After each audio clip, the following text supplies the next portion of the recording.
na watoto wako nyumbani, hiyo hazina ya maisha yako.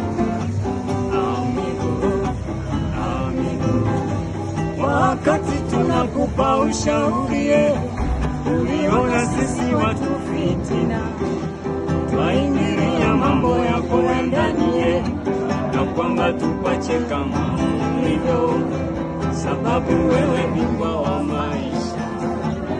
Amigo, amigo, tamania utaishi kwa raha. Amigo, watoto wako wapeleke shule kwa manufaa yao ya baadaye. Elimu ndiyo sawa, ni